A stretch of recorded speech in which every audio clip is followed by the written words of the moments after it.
తెలంగాణ రాష్ట్ర నిరుద్యోగులను యువతను భారీ ఎత్తున మోసం చేసినటువంటి కాంగ్రెస్ ప్రభుత్వం.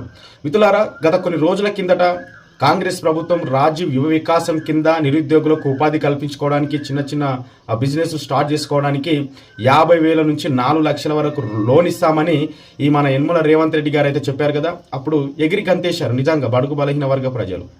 అయితే ఇప్పుడు మళ్ళా మాట మార్చిండు. ఏమంటున్నాడంటే సిబిల్ స్కోర్ కరెక్ట్ చక్కగా ఉన్న వాళ్ళకే ఈ లోన్లు వర్తిస్తాయని కూడా చెప్తున్నారు. ఈ మాట ముందే చెప్పాలి మీరు, ఇప్పుడు కాదు.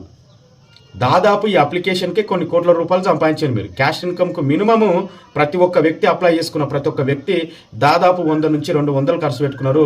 మరి ఈ అప్లికేషన్లు వచ్చిన అప్లికేషన్స్ 16,25,441 అప్లికేషన్లు వచ్చినాయి. 1/200 వేసుకోండి మిత్రులారా, 16 లక్షలు ఇంటూ 200 వేసుకోండి. ఇంత ఆదాయం మనం ప్రభుత్వానికి ఇచ్చాం. కానీ ఇక్కడ ప్రభుత్వం ఏమంటుంది, మళ్ళా సివిల్ స్కోర్ చక్కగా ఉన్న వాళ్ళకి అని అంటుంది. సివిల్ స్కోర్ ఎవరిది చక్కగా ఉంటుంది? ఎస్సీ ఎస్టీ బీసీ మైనార్టీ ప్రజలది ఏవంది కూడా చక్కగా ఉంటుంది. కేవలం ఆధిపత్య వర్గాల దగ్గరనే చక్కగా ఉంటుంది. మళ్ళీ ఇక్కడ ఏమంటుంది, కేవలం 5 లక్షల మందికి మాత్రమే ఈ పథకం వచ్చే అవకాశం ఉంటుందని కూడా చెప్తున్నారు. ఇంత గతిమాలిన ప్రభుత్వాన్ని అయితే నేను ఇక్కడ కూడా చూడలేను మిత్రులారా. నిజంగా ఇంత నీచం అసలు బడుగు బలహీన వర్గాల ప్రజలను ఏ విధంగా వీళ్ళు నడుపుతున్నారు చక్కగా. వీళ్ళకు మాయమాటలు చెప్పి ఓట్లు ఒప్పించుకోవడానికి వీళ్ళు ఇన్ని అబద్ధాలు ఆడుతుంటారా?